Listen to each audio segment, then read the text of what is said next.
In an absolute constitutional earthquake, King Charles has shocked everyone with an unbelievable decision, as he officially gives Princess Anne total control over Buckingham Palace, stripping senior royals of their power in a single, devastating stroke. Inside the gilded, silent corridors of the monarchy, the ailing sovereign, weary from his public health battles but desperate to protect the crown, signed the historic letters patent that bypassed his own wife, Queen Camilla, and his heir, Prince William, to thrust his fiercely loyal, iron-willed sister into absolute administrative and security command. This unprecedented transfer of power has sent shockwaves through the royal household, but what dark, hidden betrayal within the family forced King Charles to make such an unbelievable decision? What terrifying security breach did Princess Anne uncover in the palace archives that made the king realize he could no longer trust his closest advisors, or even his own blood? And as the heavy oak doors of the palace are locked down by military police, who is about to be utterly destroyed by the Princess Royal's ruthless new reign, the grandfather clock in the minister's lobby struck 3, its heavy brass pendulum slicing through a silence so thick it felt physical. On any other Tuesday, Buckingham Palace hummed with the muted choreography of a grand machine, the soft scuff of velvet slippers, the distant rattle of silver tea trays, the polite murmurs of civil servants. Today, there was only the hollow sound of military boots. Major General Edward Vance stood near the entrance of the 1844 room, his fingers resting light but ready on his leather belt. Behind him stood 4 officers of the Royal Military Police, their red berets stark against the pale cream damask of the corridor walls.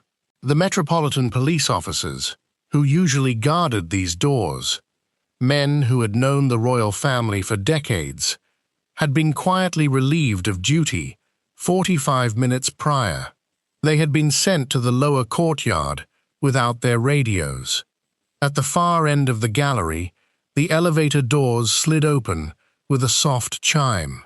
Queen Camilla stepped out, her eyes immediately locking onto the red berets.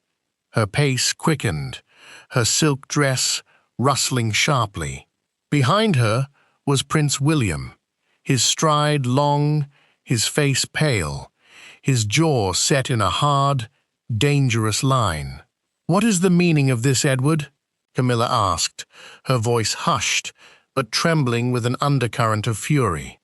"Why are your men stationed outside my husband's private study?" "My apologies, Your Majesty," Major General Vance replied, bowing his head, just enough to remain polite while maintaining his posture. "I am acting under direct, written orders from the sovereign. The sovereign does not bypass the Metropolitan Police without consulting the Home Office." "Major General," William said, stepping forward. His voice was dangerously low. "Where is my father's personal protection officer? Where is Commander Henderson?"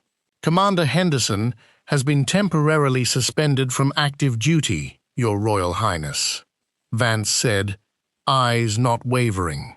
"Pending a formal review of the palace's digital security protocols." William's hand clenched into a fist. "Suspended? By whose authority?" Before Vance could answer, the heavy double doors of the 1844 room clicked. The latch turned slowly, a deliberate sound that made everyone in the corridor hold their breath. The door swung inward, revealing not the king, but Princess Anne. She stood in the threshold, dressed in her dark navy military-style jacket, her hair pinned back with its signature, uncompromising precision. In her hand, she held a thick, navy leather folio embossed with the royal cipher in gold. "By my authority, William," Anne said, her voice dropping like an iron anchor into the silent room. Camilla gasped, her hand instinctively moving to her throat. "Anne," "What have you done?" Anne did not answer immediately. She stepped forward, the heavy oak doors closing behind her with a soft, final click that seemed to shut out the rest of the world. She looked at her nephew, then at the Queen, her gaze steady, carrying the weight of a secret that could destroy the house they all lived in. "We are under a Level 1 internal security lockdown," Anne whispered, her tone chillingly calm. "And none of you are cleared to enter this room." To the outside world, these four figures represented the absolute pinnacle of global prestige, heirs to a sovereign wealth fund of historic land, crown estates, and priceless jewels that defined British history. But beneath the surface of their public, impeccable dignity, a lifetime of complex family dynamics, unspoken griefs, and quiet sacrifices was coming to a head. For Charles, now a monarch fighting a physical battle with cancer, the burden of his crown had never felt heavier. He was a man who had waited his entire life to lead, only to find his twilight years plagued by betrayal from within the very walls built to protect him. His sister, Anne, had always been the quiet workhorse, a princess who eschewed the glamorous, high society life of her peers to perform hundreds of royal engagements a year with zero desire for the spotlight. It was Anne who, years ago as a young woman, had stared down an armed kidnapper with a chillingly calm, "not bloody likely," proving early on that she possessed a raw, steel-edged courage that her brothers often lacked. Now, her eyes flashed with that same unyielding resolve as she faced Camilla and William. Camilla, whose long, arduous journey from the most hated woman in Britain to the crowned queen consort had been a masterclass in patient endurance, stood before her sister-in-law feeling a sudden, terrifying loss of control over the home she had fought so hard to secure. Beside her, William, the young Prince of Wales, stood as a protector of the future. He had been groomed from childhood to inherit this empire, his every move scrutinized, yet in this moment he felt the stinging sting of exclusion. The silence between them grew heavy, pregnant with the realization that the rules of the palace had just been rewritten, and that the sister, who never wanted the throne, had just been handed its absolute power. "You cannot lock us out, Anne," William said, his voice dropping an octave as he took a step closer to his aunt. "I am the heir to this throne. Whatever security issue my father is facing, it is my duty to stand beside him. This is a constitutional nightmare. Duty is defined by the sovereign, William, not by your birthright," Anne replied, her voice remaining entirely level, though her eyes softened just a fraction as she looked at her nephew. "And right now, your father's directive is absolute. If you want to talk about constitutional nightmares, I suggest we discuss what was pulled from the secure server in the basement of the Privy Purse office at 2 o'clock this morning." Camilla's breath hitched, a faint flush rising to her cheeks beneath her impeccably applied makeup. "What does the Privy Purse have to do with the military police being called in, Anne? If there is a financial discrepancy, we have auditors. We do not need a garrison." "This is not a financial discrepancy, Camilla," Anne said, her tone sharpening as she took a single step forward, the heavy leather folio clasped tightly against her chest like a shield. "This is a targeted, systematic dismantling of the king's personal authority, and until I have cleared every single corridor, office, and computer terminal in this building, the security of this family rests solely in my hands." The echo of Anne's words hung in the air like a cold fog. Before William or Camilla could demand another answer, Anne turned on her heel and re-entered the 1844 room, the heavy oak doors closing with a dull thud, leaving the Prince of Wales and the Queen Consort stranded in the corridor under the unblinking gaze of the military police. To understand the terrifying depth of the crisis that had forced King Charles to make this unbelievable decision, one had to look back 72 hours to the quiet, fog-shrouded grounds of the Sandringham estate in Norfolk. Sandringham had always been the royal family's private sanctuary, a sprawling 20,000-acre haven of pine woods and red brick privacy, where formal palace protocol usually softened into quiet country life. But 3 nights ago, the peace of the estate had been shattered in absolute silence. Princess Anne, staying in a modest guest cottage on the estate, had been awake at her desk at 2 in the morning, reviewing the dry, tedious ledgers of the royal security budgets. Unlike other members of the family, Anne possessed a legendary, almost mechanical eye for detail, a trait inherited from her late father, Prince Philip, who had spent decades trying to modernize the monarchy's bloated machinery. As she compared the encrypted digital access logs of Buckingham Palace with the physical duty rosters, she noticed a tiny, flickering anomaly. A high-level security clearance badge, assigned to a retired senior household courtier who had passed away 6 months prior, was active. Not only was it active, but it had logged into the palace's secure central server 5 times over the past month, always between the hours of midnight and 3 in the morning. Even more chillingly, the accessed files were not financial records or guest lists. They were the private medical itineraries of King Charles. Anne's mind had raced as she stared at the glowing laptop screen. She recalled a strange, seemingly minor detail from 3 weeks prior, a moment that now felt like a heavy, cold weight in her stomach. During a private family dinner at Windsor, a senior palace advisor, Sir Alistair Vance, had casually asked Camilla if the king's new treatment schedule would require him to delegate his duties under the Regency Act during the upcoming autumn.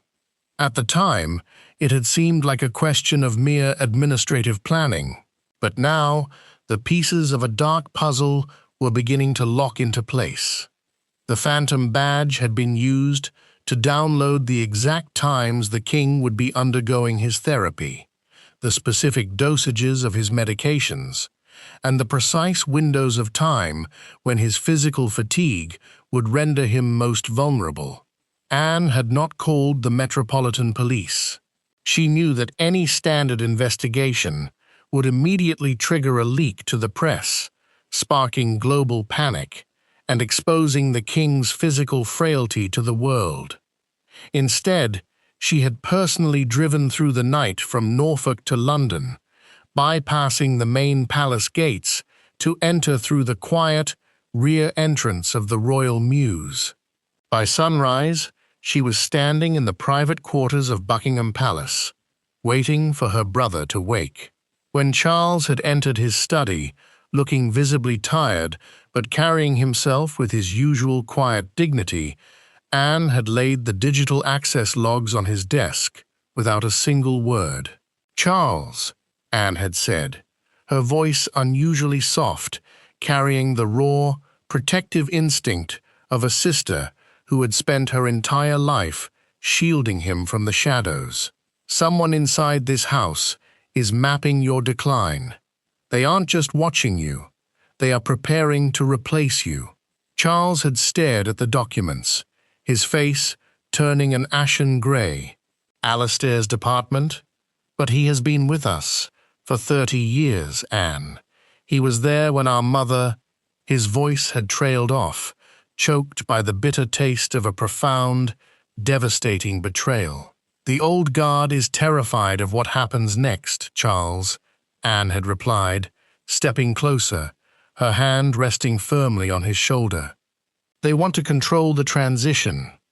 They want a weak monarch, and if they can prove you are physically incapacitated, they can force a regency before William is ready to take the reins. You must act, and you must act with a force they will never see coming." The heavy oak door had barely clicked shut before Prince William turned to face the Royal Military Police officers, his breathing shallow and rapid. The gold signet ring on his pinky finger, the very ring that had belonged to his grandfather, Prince Philip, glinted in the dim corridor light. This ring was a constant, silent reminder of his destiny, but right now it felt like a cold shackle.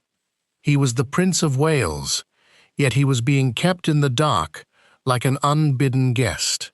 "This is madness," William muttered, looking at Camilla, whose pale hands were trembling as she adjusted her pearl necklace.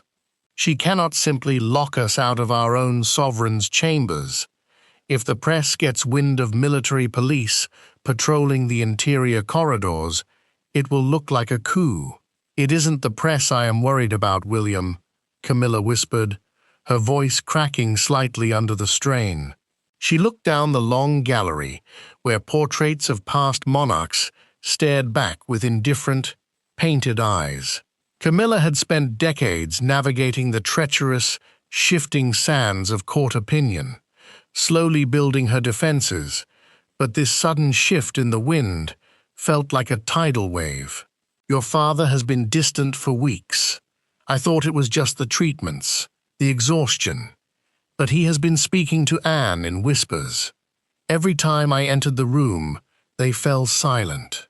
William's mind flashed back to a crisp autumn morning at Balmoral, years ago, when he was just a boy. His grandfather, Prince Philip, had taken him out to the rugged Scottish hills. As they looked down at the sprawling estate, Philip had pointed to Anne, who was far below, wrangling a stubborn horse into a trailer without any help. "Your father will have the crown, William," Philip had said, his voice gruff but full of respect. "But Anne has the steel. When the storm comes, and it always does, look to her. She is the anchor your father will need to keep from drifting." At the time, William hadn't fully understood, but now, standing in this cold corridor, the memory hit him with the force of a physical blow. Anne wasn't acting out of ambition, she was acting out of survival. Yet, the sting of being excluded cut deep. He was the heir, the future of the monarchy. Why did his father not trust him with this burden? Did Charles think he was too soft, too modern, or perhaps already too eager to wear the crown? "We are not going to stand here and wait," William said, his voice reclaiming its commanding tone. He stepped directly into the space of Major General Vance. "Vance, I am ordering you to step aside. If there is a threat to the king, my place is by his side, not behind a line of bayonets." Vance did not budge, his posture as rigid as the palace walls. "With respect, Your Royal Highness, my orders are from the king himself, countersigned by the warden of the sovereign's estate. Until the Princess Royal gives the word, no one passes." "Then she had better have a damn good explanation," William growled, his eyes burning with a mixture of anger and a sudden, terrifying realization that the kingdom he was born to inherit was changing right before his eyes. Behind the heavy oak doors of the 1844 room, the atmosphere was thick with the scent of old paper, beeswax, and the sharp tang of clinical antiseptic. King Charles sat in his high-backed mahogany chair, his frame looking smaller than it once had, yet his posture remained impeccably straight. Before him on the green leather desk lay the soft Regency dossier, a thick, red-ribboned file that represented the ultimate betrayal of his reign. Anne stepped quietly to his side, her boots making no sound on the thick Persian rug. She placed her hand on his shoulder, feeling the slight tremor beneath his bespoke wool suit. "They are outside, Charles," Anne said quietly. "William is furious. Camilla is terrified. They don't understand." Charles let out a long, slow sigh, his gaze fixed on a signature at the bottom of a drafted document in the file. The signature belonged to Sir Alistair Vance, the man who had managed the royal household's most intimate secrets for 3 decades. The document was a drafted petition to the Privy Council, claiming that due to cognitive fatigue from aggressive medical treatments, the sovereign was temporarily unable to perform his constitutional duties under Section 4 of the Regency Act. It was a bloodless coup designed to slide a Regency Council into power under the guise of protecting the king's health. "They wanted to spare me the burden, they'll say," Charles murmured, his voice raspy but clear. "But they wanted the power, Anne. They wanted to decide who hears what, who sees what, and who governs the transition. If I hand over control to a council of courtiers, the sovereign becomes a prisoner in his own palace." Anne's mind flashed back to her mother, Queen Elizabeth II, in her final months. Even when physically frail, the late Queen had insisted on holding her weekly audiences with the Prime Minister, clutching her red boxes with a fierce, unspoken determination. "The crown is not a job you retire from, Anne," her mother had once told her during a quiet afternoon at Windsor. "It is a life you give up. The moment you let others hold it for you, it ceases to be a crown and becomes a gilded cage." Anne looked down at her brother. "William is ready to fight for you, Charles, but he is young and he is too close to the future. He is already thinking of how his own reign will look. If he fights this battle, it will look like a son trying to push his father aside. It has to be me. I have no future on the throne. I have nothing to lose." Charles reached out, his hand wrapping around his sister's wrist.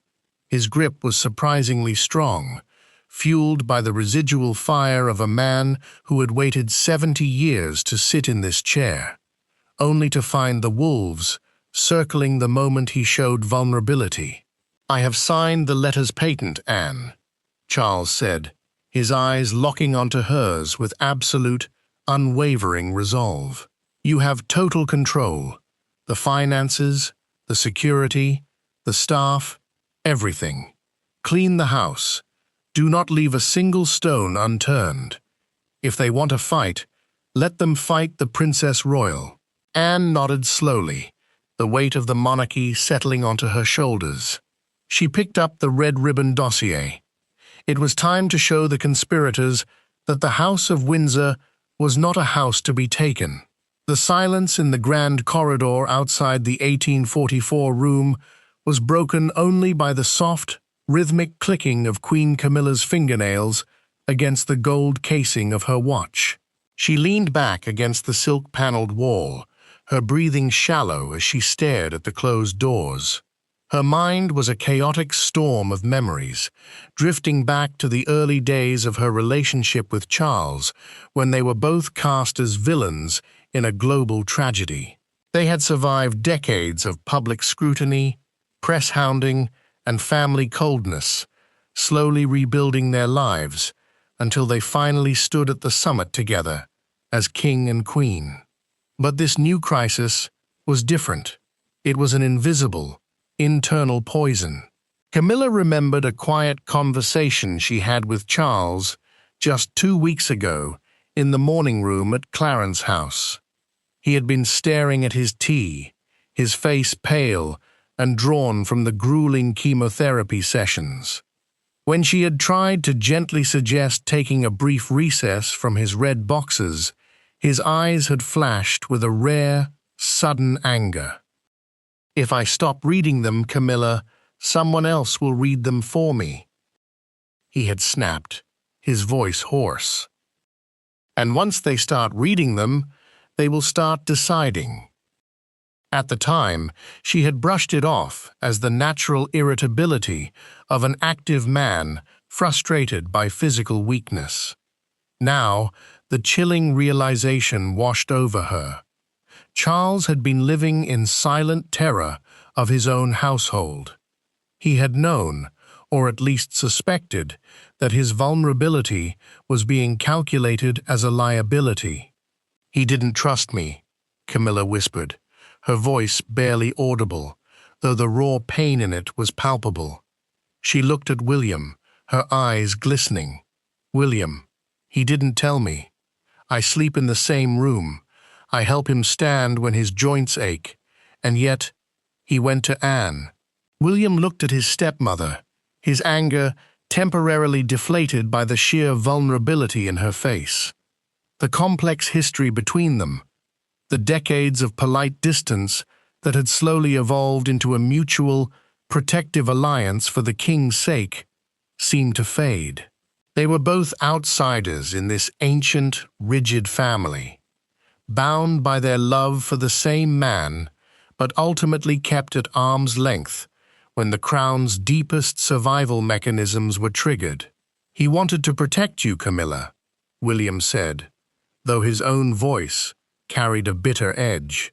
"Or perhaps, he wanted to keep you clean of what is about to happen. If this is a purge, the king cannot have the queen consort's hands on the blade." Before Camilla could reply, the heavy oak doors clicked open once more. Princess Anne stepped out, her face an unreadable mask of cold, royal duty. Behind her, through the gap in the doorway, the shadow of the king could be seen, sitting straight, illuminated by the amber glow of his desk lamp. "The king has made his final decision," Anne announced, her gaze sweeping over both of them. "And the first phase of the transition begins immediately." The transition was not a gradual shift. It was a clinical, merciless execution of power. Within 30 minutes of Anne stepping out of the 1844 room, the quiet hierarchy of Buckingham Palace was shattered. Down in the palace's basement administrative wings, the hum of computer servers was suddenly cut short. Princess Anne had authorized a complete digital blackout. Every external network connection was severed, and 3 high-ranking IT administrators, men who had held key access to the palace's most sensitive communication channels, were summoned to the lower courtyard. Under the watchful eyes of the Royal Military Police, Sir Alistair Vance, the master of the household, was escorted out of his office. He did not look like a conspirator. He looked like a broken man, his tailored suit suddenly appearing too large for him. He held a cardboard box containing his personal belongings, his face pale and eyes fixed on the stone floor as he was led past the staff quarters. Anne stood at the top of the grand spiral staircase, watching the departure with a cold, unblinking gaze. William stood beside her, his arms crossed over his chest, his anger from earlier having simmered down into a tense, watchful curiosity. "You really are purging the entire upper management," William said, his voice low so the passing guards wouldn't hear. "Sir Alistair has been here since the 90s, Anne. He was a personal confidant to the Queen. And that is precisely why he was dangerous, William," Anne replied, not looking at him. "He knew the cracks in our foundation better than anyone. He believed he was acting in the interest of stability, but he was preparing to strip your father of his voice. He wanted a silent king, a rubber stamp, while a council of his own choosing made the decisions." Anne turned to her nephew, her expression softening just enough to reveal the immense toll this day was taking on her. "I have frozen every discretionary expenditure account under the Lord Chamberlain's control," she continued, her voice steady but quiet. "A forensic audit has already begun on the Duchy of Lancaster funds. If anyone has been paid to leak your father's medical schedules, we will find the paper trail. No one is exempt. Even me?" William asked, a faint, testing smile playing on his lips, though his eyes remained serious. "Especially you, William," Anne said, her tone deadpan but loaded with a deeper truth. "If you are to inherit a strong, undivided house, we must ensure there are no termites left in the wood. Your father's legacy and your own future depend on this house being absolutely clean." William looked down at the courtyard, watching the iron gates click shut behind Sir Alister's car. For the first time, he fully understood the terrifying, lonely burden of the crown. The very people who bowed the lowest were often the ones holding the longest knives. The heavy, chaotic energy of the palace seemed to dissolve the moment the doors to the king's private study closed behind Princess Anne.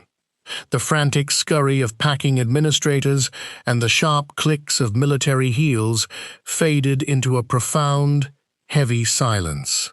The only sound in the room was the soft, rhythmic crackle of a small fire burning in the hearth, casting long, dancing shadows across the rows of leather-bound books that lined the walls.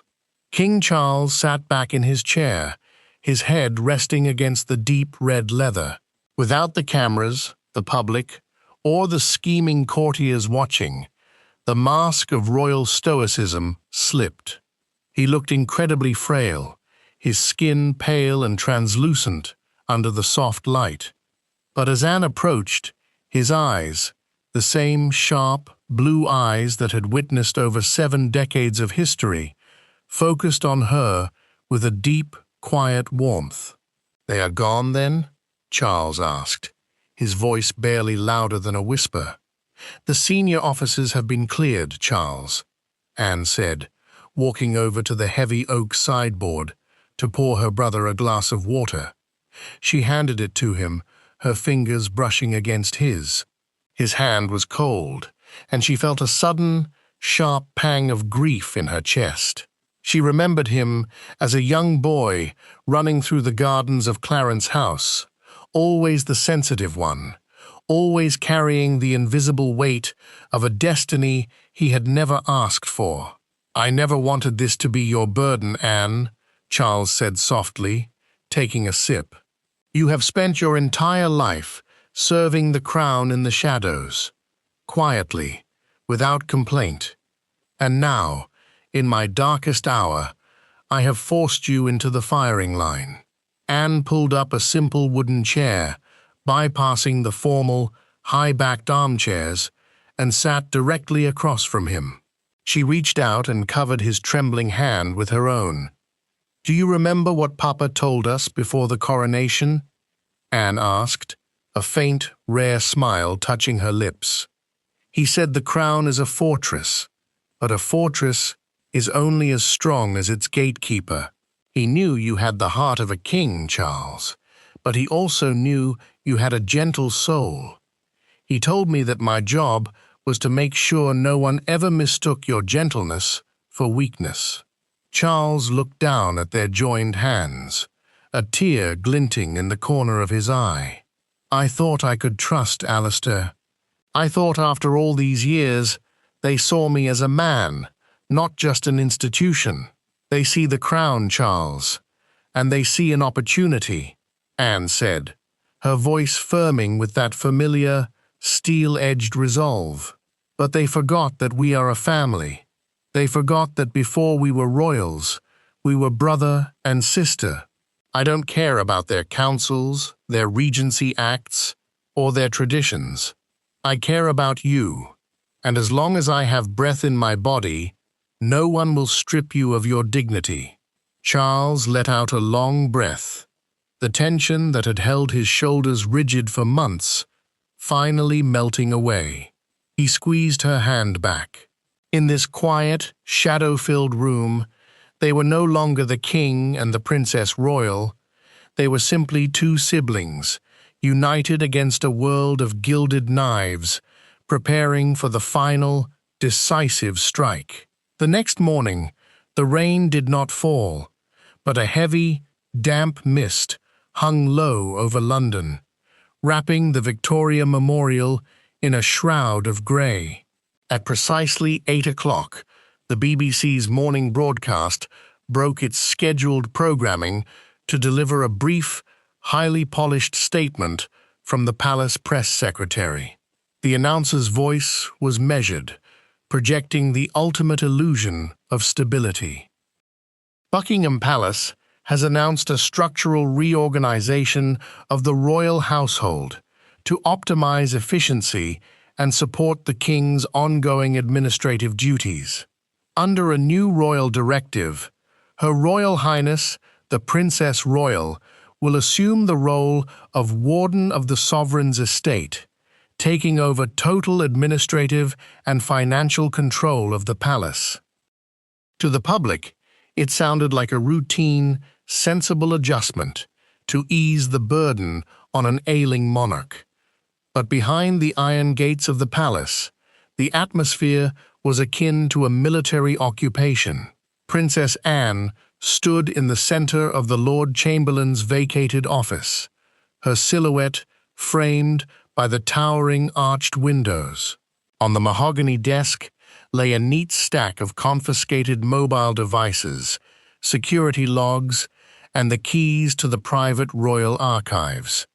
The old guard was gone, replaced by a lean, fiercely disciplined staff, hand-picked by Anne herself.